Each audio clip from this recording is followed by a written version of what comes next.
আমরা দেখতে পেয়েছি বিশ্বনবী জনাবে মুহাম্মদুর রাসূলুল্লাহ সাল্লাল্লাহু আলাইহি ওয়াসাল্লাম হিজরতের রাত, কাফেররা চতুর্দিকে দাঁড়ানো। হযরত জিবরাইল এসে বলেন, ইয়া রাসূলুল্লাহ, হে কাফেররা চতুর্দিকে ঘিরে দাঁড়িয়েছে, গভীর রাত, এখন হাতে তাদের তরবারি, সকাল হলে পরেই তারা আপনাকে মেরে ফেলে দিবে, তাড়াতাড়ি ওঠেন, মদিনার দিকে চলে যান। আল্লাহ নবী ঘুমের থেকে জেগে হযরত আলীকে রেখে বলেন, আলী, আল্লাহ অর্ডার করেছেন আমি মদিনায় চললাম, আমার বিছানার পরে আমার চাদর গায়ে দিয়ে শুয়ে থাকো। হযরত আলী বলেন, আল্লাহর হাবিব, আপনার চাদর গায়ে দিয়ে ঘুমিয়ে থাকবো, সকালবেলায় কাফির বেঈমানেরা আপনার বিছানার পরে আপনার চাদর গায়ে দেওয়া অবস্থায় আমি আলীকে তারা মুহাম্মদ মনে করবে, আর আমি আলীকে নবী মনে করে তারা তাদের তরবারি দিয়া কেটে কেটে টুকরা টুকরা করে আমারে বিদায় করে দেবে দুনিয়া থেকে। এতটুকুনো পরোয়া করি না, বরং আমার দিলের মধ্যে এটাই তৃপ্তি থাকবে যে আমি আলীর জীবনের বিনিময় আল্লাহর হাবিব দুনিয়ায় বেঁচে আছেন। চতুর্দিকে কাফেররা দাঁড়ানো। আল্লাহ নবী হাতে এক মুষ্টি বালু হাতে নিয়ে শাহাতেল ওযু পড়ে 3 বার দম করে বালুগুলো ছেড়ে দিলেন। বালিগুলি ঘরের চতুর্দিকে কাফেরদের চোখে চলে গেল। পরবর্তী সময় রব্বুল আলামিন ডেকে বলেন, নবীরে, বালি যখন নিক্ষেপ আপনি করেছিলেন, ধুলাগুলি আপনি তো শুধু নিক্ষেপ করেছিলেন, কিন্তু চতুর্দিকে কাফেরদের চোখে গেল কেমনে? একদিকে মেরেছিলেন, সেই দিকেই তো যাওয়ার কথা ছিল, চতুর্দিকের কাফেরের চোখে চোখে সেগুলো পৌঁছে গেল কেমনে? ওয়ামা রামাইতা ইদ রামাইতা ওয়ালাকিন্নাল্লাহ রামা।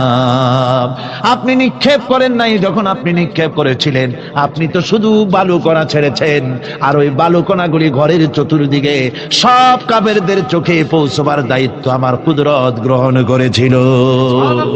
নবীজি বিপদে, এতগুলি শত্রু তরবারি নিয়ে তিনি বিপদে ধৈর্যহারা হন নাই, আস্তে করে ঘরের থেকে বেরিয়ে হযরত আবু বকরের বাড়িতে গিয়ে হাজির।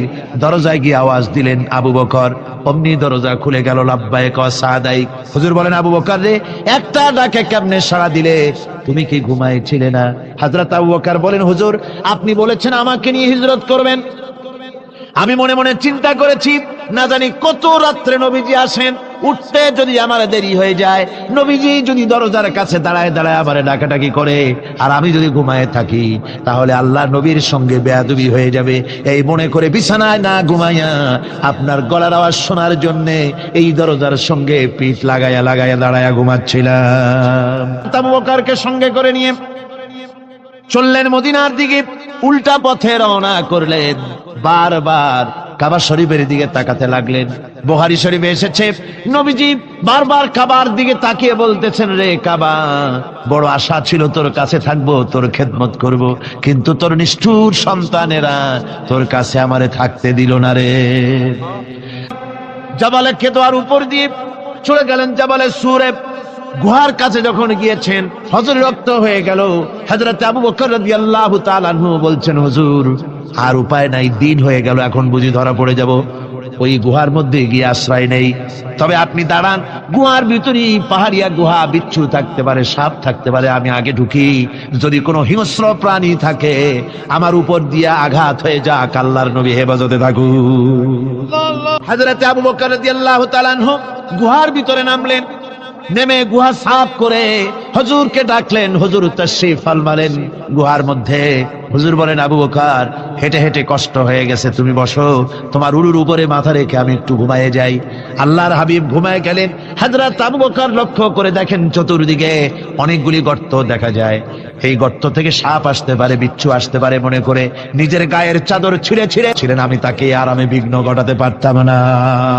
বকর হযরত রাসূল দুজন বসে আছেন। এমনি সময় কাফের বেঈমানেরা খুঁজতে খুঁজতে জায়গা মতো এসে গেছে। একজনে বলে ভিতরে আছে, আর একজনে বলে নাই। পায়ের যদি থাকবে তাহলে মাকড়সায় জাল বুনালো কি করে, পাখি ডিম পেড়ে বসে আছে কি করে, তাদের সন্দেহ হতে লাগলো। এর মধ্যে না একজন বলে আছে আর একজন বলে নাই। হযরত আবু বকর ভয়ের চোটে কেঁদে ফেলেছেন, হুজুর আর উপায় নাই। এই যে অবস্থান, এই অবস্থার ভেতরেও আল্লাহ নবী এতটুকু ঘাবড়ে যান নাই। শত্রুরা তরবারি নিয়ে এসেছে, সুযোগ পেলেই একটু তাকালেই দেখতে পাবে, তুলে মেরে ফেলে দেবে। আল্লাহর হাবিব মোটেই ধৈর্য হারালেন না, এতটুকুন হতাশ হলেন না।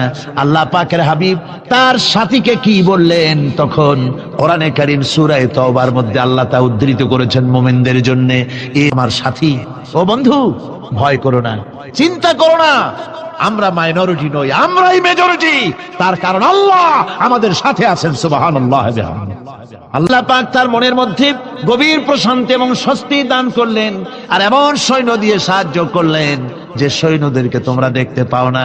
এভাবে করে রব্বুল আলামিন মুমিনদের বিপদে আপদে মুসিবতে সব সময় আল্লাহ পাক মুসলমানদেরকে সাহায্য করেছেন। জোরে বলেন সুবহানাল্লাহ। মুমিনদের সাহায্যকারী আল্লাহ। তাই ইসলামী আন্দোলনের সাথে যারা আছে, যারা কর্মী, যারা নেতা, যারা মুমিন, যারা ঈমানদার, মেঘের মতো প্রচন্ড কালো মেঘ হয়ে চতুর্দিক থেকে অন্ধকারের মতো সে এসেছে বিপদ, কোন বিপদ না। আল্লাহ পাক সাহায্যকারী। কে সাহায্যকারী? জোরে বলেন, সাহায্যকারী কে? আল্লাহ সুবহানাহু ওয়া তাআলা, তিনি সাহায্যকারী। ভয় নাই।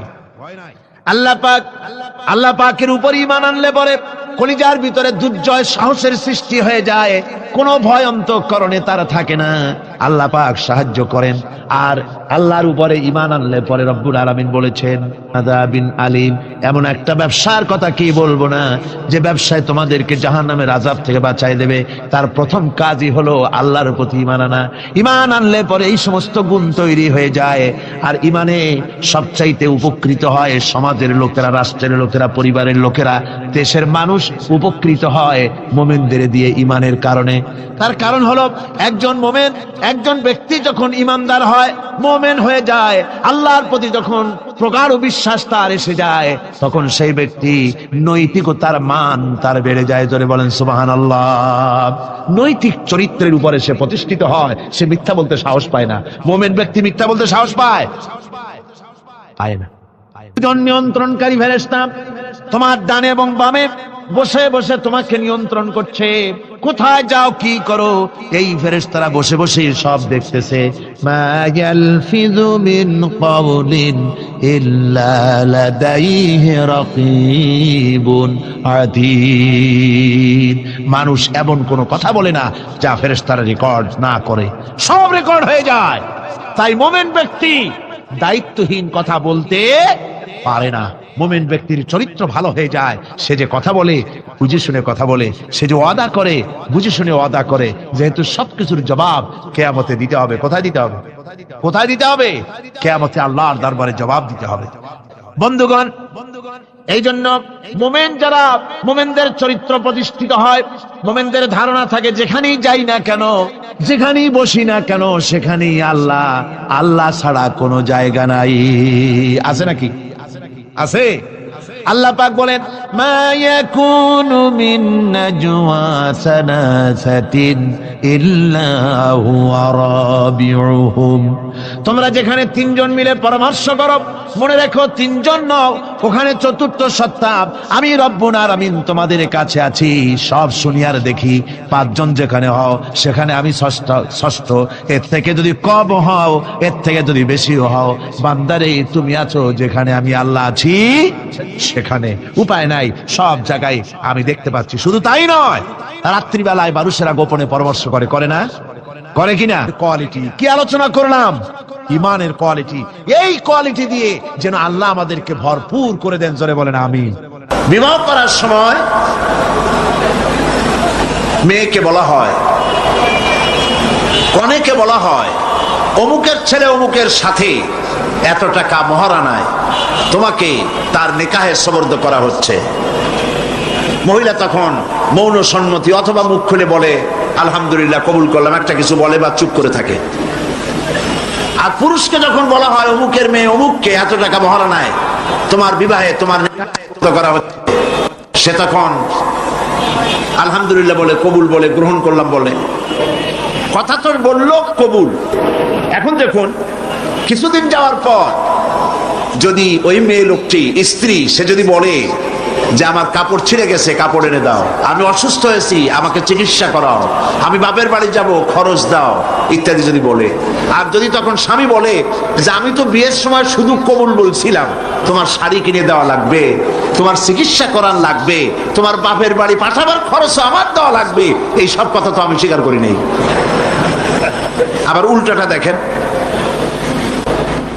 স্ত্রীকে যদি স্বামী বলে আমার জন্য রান্না করো, তাড়াতাড়ি আমি অমুক জায়গায় যাব, অথবা আমাকে এক গ্লাস পানি দাও, অথবা মশারিটা টানায় দাও, অথবা আমার কাপড় চোপড় ধুয়ে দাও, বউ যদি বলে আমি তো শুধু চুপ করেছিলাম, তোমার কাপড় চোপড় ধুয়ে দেওয়া লাগবে, এই কথা তো তখন হয়নি, তোমার বিছানা গুছাই দিতে হবে, এই কথা তো তখন হয়নি, এটা যদি বলে, তাহলে এই বিবাহ টিকবে?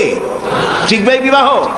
অর্থটা কি দাঁড়ালো? অর্থ দাঁড়ালো এই বিবাহ বন্ধনের সময় মহিলাটি যে মৌন সম্মতি দিয়েছেন আর পুরুষটি যা কবুল বলেছেন, আলহামদুলিল্লাহ বলেছেন, এই কবুলের মধ্যে স্বামী স্ত্রীর উভয়ের সুখ, সৌন্দর্য, শান্তি, নিরাপত্তা, আদান প্রদান, যা কিছু সব, খাওয়া পরা, বিছানা ইত্যাদি সব এই কথার মধ্যে এসে গিয়েছে। স্ত্রীর পুরো দায়িত্ব স্বামীর উপরে এসেছে, স্বামীর পুরো দায়িত্ব স্ত্রীর কাছে চলে গিয়েছে একটা কবুল শব্দ বলার কারণে। কথাটা ঠিক কিনা?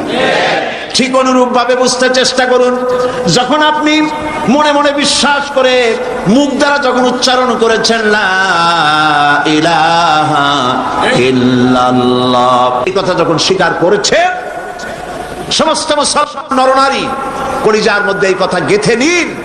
আপনার ইচ্ছা মতো আপনি নির্বাচন করতে পারেন না, আপনার ইচ্ছে মতো আপনি রাজনীতি করতে পারেন, আপনার কোর্ট, আপনার আদালত, আপনার দেশ, আপনার ক্যান্টনমেন্ট, আপনার শিক্ষাঙ্গন কোনটাই আপনার মত মতো চালাইতে পারেন না। এমন কোন আইন চালাতে পারবেন না, এমন কোন আইন প্রণয়ন করতে পারবেন না যেটা করতে গেলে আল্লাহর আইনের সঙ্গে সাংঘর্ষিক হয়ে যায়। আপনার জনগণ, আপনার দেশকে সামনে রেখে আইন তৈরি করা, বিভিন্ন কার্যক্রম পরিচালনা করা, সবটাই আপনি করতে পারবেন, তবে আপনার মেইন লক্ষ্য থাকবে আমি যা করতেছি আল্লাহর হুকুমের সাথে যেন সাংঘর্ষিক, কন্ট্রাডিকশন না হয়। কথা বুঝতে পেরেছেন? এমন আইন করতেই পারবেন না, এমন বিল পাশ করতেই পারবেন না যে বিল পাশ করলে কোরআনের সাথে বিরোধিতা হয়।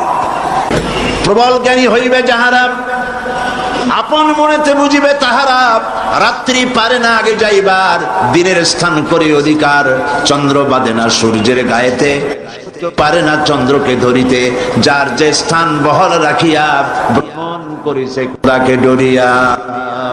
প্রত্যেকে আল্লাহকে ভয় করে চলছে, কেউ দাঁড়ায় নাই, চন্দ্র দাঁড়ানো নাই, সূর্য দাঁড়ানো নাই, ওয়াকুল্লুন ফি ফালাকিন ইয়াসবাহুন, সব আপন আপন কক্ষপথে ঘুরছে, মারামারি নাই, সংঘর্ষ নাই, চাঁদের সাথে সূর্য ধাক্কা লাগে না, গ্রহে নক্ষত্রে ধাক্কা লাগে না, সব যার যার কক্ষপথে চলছে। কার হুকুম মানে? আল্লাহ পাক বলছেন ওয়ালাহু আসলামা, সব আনুগত্যের মস্তক আমার সামনে নত করে দিয়েছে। সুবহানাল্লাহ বলবেন না? যা কিছু আছে আকাশে, যা কিছু আছে জমিনে, সব আল্লাহর সামনে মাথা নত করে দিয়েছে। সুবহানাল্লাহ, সব আল্লাহর আইন মেনে চলছে। ওয়ালাহু আসলামা মান ফিস সামাওয়াতি ওয়াল আরদ। সারেন্ডার করো, আত্মসমর্পিত হও। মুমিনদের কাছে আল্লাহ পাকের এটাই হচ্ছে হুকুম, অর্ডার। এই সারেন্ডারের নমুনা, আত্মসমর্পণের নমুনা আল্লাহ পাক এই জাতির পিতাকে দিয়ে আল্লাহ পাক দুনিয়ার মানুষকে শিখাইছেন আত্মসমর্পণ কারে বলে। এই জাতির পিতাকে দিয়ে আল্লাহ পাক বুঝাইছেন কে জাতির পিতা, কে জাতির পিতা। এ ব্যাপারে কোনো আপোষ নাই, বিতর্কও নাই, ঠিক না বলে? মুসলমানদের জাতির পিতা নিয়ে কোনো বিতর্ক নাই, কোনো আপোষ নাই। হযরত ইব্রাহিম আলাইহিস সালামকে আল্লাহ পাক বলেছেন আসলিম, সারেন্ডার করো, আত্মসমর্পণ করো। হযরত ইব্রাহিম আলাইহিস সালাম কোনো প্রশ্ন করেন নাই কোন ব্যাপারে আত্মসমর্পণ করব, কি ব্যাপারে করব, কোনো প্রশ্ন করেন নাই। হযরত ইব্রাহিম তার রবের পক্ষ থেকে যখন বলা হয়েছে আত্মসমর্পণ করো, সারেন্ডার করো, তিনি সঙ্গে সঙ্গে জবাব দিয়েছেন আসলামতু লিরাব্বিল আলামিন। বিনা বাক্য ব্যয়, কোনো প্রশ্ন ছাড়াই সারেন্ডার হয়ে গেলাম, মাথা নত করে দিলাম। সুবহানাল্লাহ, মাথা নত করে দিলাম। কারে বলে আত্মসমর্পণ? আত্মসমর্পণের নমুনা, মুসলমান হওয়ার নমুনা। মুসলমান মানেই তো হচ্ছে আত্মসমর্পণ করা। আল্লাহ যা বলেন সেইটা, আল্লাহ যা নিষেধ করেছেন সেটা থেকে ফিরতে হবে, আল্লাহ যা অর্ডার করেছেন সেটা মানতে হবে। আপনার এবং আমার নিজের মর্জি মোতাবেক কোনো কাজ করতে পারবো না, সবটাই আল্লাহর হুকুম মতো করতে হবে। এর নাম মুসলমান। এর নাম কি? মুসলমান। আপনার ইচ্ছা আপনি কিছু করতে পারবেন না, করবেন কার ইচ্ছা মতো? আল্লাহ পাকের ইচ্ছা মতো করতে হবে। কারণ ইচ্ছে করলেই যেখানে সেখানে অর্থ খরচ করতে পারবেন না, ইচ্ছে করলেই যেখানে সেখানে জীবন দিতে পারবেন না। মুসলমান যে ব্যক্তি কালেমা যে পড়েছে তার জীবনকে দুই ভাগ করার কোনো উপায় নাই। আমরা তো দুই ভাগ অনেকে করে ফেলেছি। মুসলমান তার জীবনকে ইতিমধ্যেই দুই ভাগ করে ফেলেছে। একদিকে আল্লাহর কথা মতো নামাজ, রোজা, হজ, যাকাত, আর একদিকে অর্থনীতি, সমাজনীতি, রাজনীতি, নির্বাচন, ভোট, ইলেকশন যা কিছু আছে সব আলাদা। এটার সাথে আল্লাহর কোনো সম্পর্ক নাই, যাকে বলা হয় ধর্মনিরপেক্ষ মতবাদ। মানে শয়তান, তার তো কিছু কাজ করা লাগবে। শয়তান তো প্রথম দিনই আসছে পৃথিবীতেই ওয়াদা করে আদম আলাইহিস সালামের সাথে সে উল্টা করবে। আল্লাহ পাক দিয়েছেন খেলাফত, আর এই খেলাফতের উল্টা করার জন্য শয়তান এসেছে। আল্লাহ দিয়েছেন যাকাত, শয়তান তৈরি করেছে সুদ। কথা বুঝতে পেরেছেন? আল্লাহ দিয়েছেন কি? অর্থনৈতিক প্রবৃদ্ধির জন্য, অর্থনৈতিক উন্নতির জন্য, মানুষকে খেয়ে পরে বাঁচার জন্য, সুখের জন্য, সমৃদ্ধির জন্য, অর্থনৈতিক ইকোনমিক ইকুয়ালিটির জন্য আল্লাহ পাক দিয়েছেন যাকাত। শয়তানের মোকাবেলায় তৈরি করেছে সুদ। আল্লাহ দিয়েছেন ইসলাম, আর শয়তান তৈরি করেছে ধর্মনিরপেক্ষ মতবাদ। ধর্মনিরপেক্ষ মতবাদের স্রষ্টা কে? বলেন কে? শয়তান। আমি আল্লাহর নামে কসম করে বলি, আমি আল্লাহর নামে কসম করে বলি, সেই দিন বেশি দূরে নয় যেদিন ইয়েমেনের রাজধানী সানা থেকে শুরু করে হাজরামাউত পর্যন্ত লোকেরা যাতায়াত করবে, মানুষেরা চলাফেরা করবে, নারী তার সৌন্দর্যের পসরা নিয়ে, ব্যবসায়ীরা তাদের পুঁজি নিয়ে রাস্তা দিয়ে, মরুভূমি দিয়ে দিনেও চলবে, রাতেও চলবে। আল্লাহর ভয় ছাড়া মানুষের মনে আর কোনো ভয় থাকবে না। সুবহানাল্লাহ, সুবহানাল্লাহ। মানুষের মনে আর কোনো ভয় না। ওয়ালাকিন্নাকুম তাজিবুন, তোমরা তাড়াহুড়ো করছো, অপেক্ষা করো, এরকম সমাজ আসবে। সেই সমাজ কায়েম করেছিল, ওই মুসলমান তৈরি করেছিল, যেই মুসলমান ইসলামকে পরিপূর্ণরূপে জীবনের সকল ক্ষেত্রে মানত। ব্যক্তিতে, পরিবারে, সমাজে, রাষ্ট্রে, জীবনের সব জায়গায় ইসলামকে তারা মানত বলেই এই শান্তি তাদের ভিতরে এসেছিল। এই জন্য আল্লাহ পাক বলছেন, ইয়া আইয়ুহাল্লাযীনা আমানু দুখুলু ফিস সিলমি কাফা, ও বিশ্বাসীরা, তোমরা যারা ঈমান এনেছো শোনো, ইসলামের ভিতরে সিলমের মধ্যে পরিপূর্ণরূপে দাখিল হয়ে যাও। একটু আটটু নয়, পরিপূর্ণরূপে দাখিল হয়ে যাও। সেটা কিভাবে? আল্লাহ পাক কোরআনের মধ্যে অন্যত্র বলেছেন, বলো, কুল ইন্না সলাতি ওয়া নুসুকি ওয়া মাহইয়ায়া ওয়া মামাতি লিল্লাহি রাব্বিল আলামিন। ইন্না সলাতি, নিশ্চয় আমার নামাজ, আমার কুরবানি, আমার হায়াত, আমার মত সব আল্লাহর জন্য। কার জন্যে? আল্লাহর জন্য। সবটা আল্লাহর জন্য। আমার হায়াত, আমার মত, আমার নামাজ, আমার বেঁচে থাকা, আমার মরে যাওয়া সব আল্লাহর জন্য। যে সূর্য পৃথিবীর চাইতে 13 লক্ষ গুণ বড়, এই রকমের সূর্যকে 3 কোটি সূর্য খেয়ে হজম করতে পারে এমন তারকা রয়েছে গ্যালাক্সির ভিতরে, একটা না, দুইটা না, হাজার হাজার। সুবহানাল্লাহ বলতে ইচ্ছে করলো না? এই সূর্য হচ্ছে সেই সূর্য, পৃথিবীর বুকে মানব সভ্যতা বিকাশের জন্য আজ পর্যন্ত মানব গোষ্ঠী যত এনার্জি ব্যয় করেছে, সূর্য তার চারদিকে প্রতি সেকেন্ডে সেই এনার্জি খরচ করছে, প্রতি সেকেন্ডে। শুধু তাই নয়, এই জ্বলন্ত সূর্যের সম্মুখ ভাগ থেকে এক প্রকারের জ্বালানি গ্যাস নির্গত হয়, বিজ্ঞানীরা যার নাম দিয়েছে স্পাইকুলস। এগুলি প্রতি সেকেন্ডে 60,000 60,000 মাইল, 60,000 মাইল বেগে প্রতি সেকেন্ডে স্পাইকুলস গ্যাস প্রতি সেকেন্ডের থেকে নিক্ষিপ্ত হচ্ছে, বেরিয়ে যাচ্ছে। এই স্পাইকুলস গ্যাস যদি পৃথিবীর মাটিতে স্পর্শ করত, গোটা পৃথিবী জ্বলে পুড়ে ভস্ম হয়ে যেত। কিন্তু প্রতি মুহূর্তে প্রতি সেকেন্ডে 60,000 মাইল বেগে যে গ্যাসগুলি নির্গত হচ্ছে, কোন এক অদৃশ্য শক্তি সেই গ্যাসগুলিকে আবার সূর্যের দিকে ব্যাক করে দিচ্ছে, রিটার্ন করে দিচ্ছে, যাতে করে সৃষ্টি জগৎ ক্ষতিগ্রস্ত না হয়। আমার আল্লাহ বলছেন, ওমা কুন্না আনিল খালকে গাফিলিন, আমি আমার সৃষ্টি জগৎ সম্পর্কে অমনোযোগী নই। সুবহানাল্লাহ।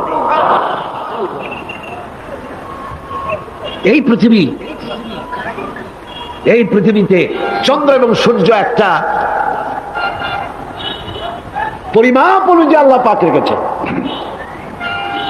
বিজ্ঞানীরা বলেছেন, সূর্য যেখানে দাঁড়ায় আছে, এর থেকে কয়েক ডিগ্রি যদি উপরে উঠে যায়, গোটা পৃথিবী ফ্রিজ হয়ে যাবে, গোটা পৃথিবীর মানুষগুলি বরফে পরিণত হয়ে যাবে, সমস্ত প্রাণী জগৎ বরফ হয়ে যাবে। সূর্য যেখানে দাঁড়িয়ে আছে, তার থেকে যদি কয়েক ডিগ্রি নিচে নেমে আসে, গোটা পৃথিবী জ্বলে পুড়ে ভস্মীভূত হয়ে যাবে।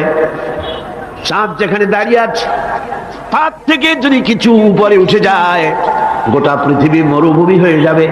যেখানে দাঁড়িয়ে আছে, তার থেকে যদি কিছু নিচে নেমে আসে, গোটা সমুদ্রের পানি স্ফীত হয়ে গোটা বিশ্ব পানির তলায় তলায়া যাবে। কে রেখেছেন এই একটি পরিমাপ অনুযায়ী? কে রেখেছেন? এই জমিনকে বসবাসের উপযোগী করেছেন। এই পৃথিবীর মাটিকে কে বসবাসের উপযোগী করে দিলেন? কে? এই পৃথিবীর পানিগুলোকে দুভাগে বিভক্ত করে দিলেন। এই পৃথিবীর মাটি বসবাসের উপযোগী করেছেন কে? এই মাটি যদি নরম হতো, মাটি নরম না শক্ত? দুটোই, নরমও আবার শক্ত। এমন শক্ত নয় যে আপনি কোদাল দিয়া খুন্তা দিয়া কোপাইয়া পিলার উঠাইতে পারবেন না, ফসল রোপণ করতে পারবেন না, এরকম শক্ত নয়। কেউ কতটা করলো মাটি থেকে? কে করেছে? আল্লাহর নাম নিতে শরম করে মিয়ারা? চিল্লায় কোন আল্লাহ, আরো জোরে কোন আল্লাহ। ওই ছোট্ট দুটি পাতা মাটি ফেলে উপরে বেরিয়ে চলে আসতে পারে। আবার 135 তালা 40 তালা বিল্ডিং বানাচ্ছেন, মাটি ধসে বিল্ডিং মাটির ভিতরে চলে যাচ্ছে না। এই মাটিকে বসবাসের উপযোগী করে মুতাদিল মুতাওয়াসসিত এ ধরনের ভারসাম্যপূর্ণ মাটিকে কে বানালো? কে বানালো? আল্লাহ পাক বলছেন, আমি বানাইছি। আমি কি পানির ভিতরে ভাগ করে দিয়েছি, একদিকে নোনা পানি আর একদিকে মিষ্টি পানি। তাও কি চোখে দেখো না? চোখে দেখে না কারা? নাস্তিক আর মুরতাদ। ওদের চোখে ধরা পড়ে না, ইমানদারদের চোখে ধরা পড়ে। তিনি হচ্ছেন স্রষ্টা, তিনি মালিক। সে আল্লাহর চেনো। আল্লাহকে যদি গোটা জাতি চিনতে পারে, এ জাতির কোনো ভয় নাই। এ জাতিকে রক্ষা করবে কে? আল্লাহ পাক বলছেন, আম্মান ইউজিবুল মুত্তাররা ইযা দাআহু ওয়া ইয়াকশিফুস সুআ ওয়া ইয়াজআলুকুম খুলাফাআল আরদ। আল্লাহ পাক বলেন, এমন কে আছেন যিনি ব্যাকুল এবং অস্থির দোয়া যিনি শোনেন, এমন কে যিনি তোমাদেরকে দুনিয়ার খলিফা বানায় দিয়েছেন, দুনিয়া ব্যবহার করার উপযোগী করে দিয়েছেন, ব্যবহার করার ভোগ করার সুযোগ করে দিয়েছেন। তিনি কে? তিনি হচ্ছেন আল্লাহ পাক।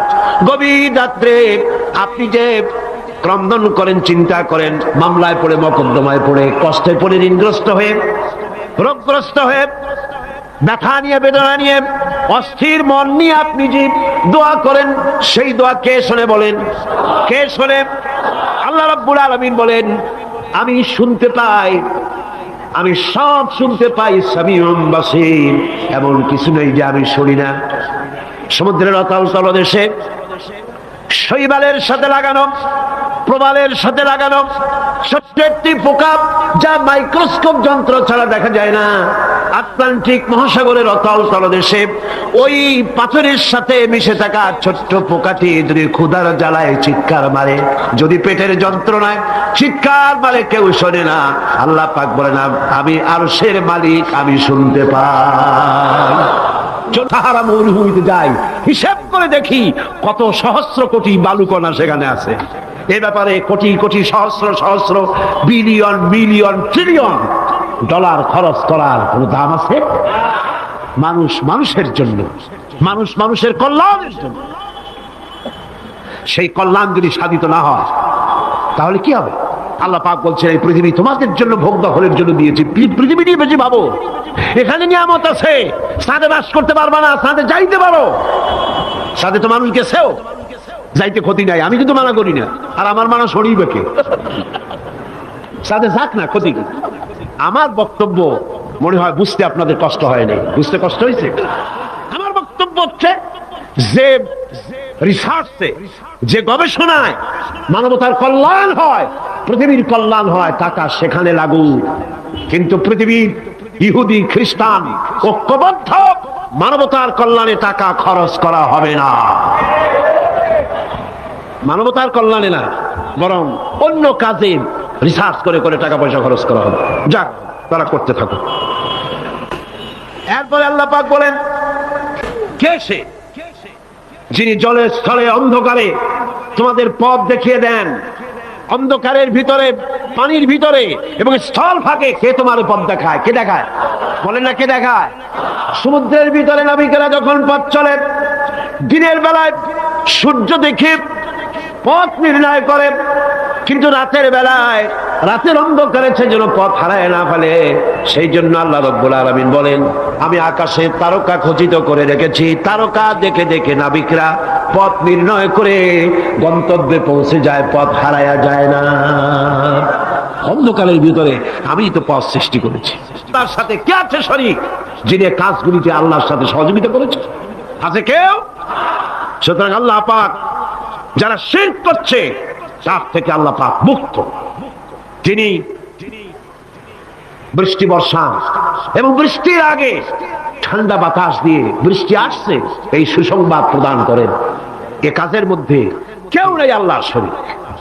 এবার আল্লাহ পাক বলছেন, আইলাহুম মাআল্লাহ কুল হাতু বুরহানাকুম ইন কুনতুম সাদিকিন। আল্লাহর কোন কাজে কোন শরীকদার নাই, অংশীদার নাই। আছে? বলো, যদি তোমাদের কাছে কোনো দলিল থাকে, দলিল পেশ করো।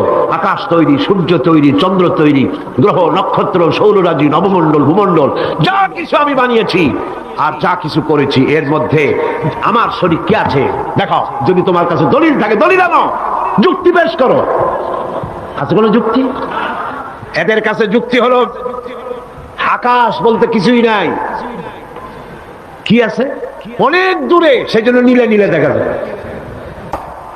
স্রষ্টা বলতে কেউ নাই। নাউযুবিল্লাহ। জোরে বলেন নাউযুবিল্লাহ। ইহুদিরা দাবি করেছে আল্লাহর ছেলে আছে, কোন নাউযুবিল্লাহ।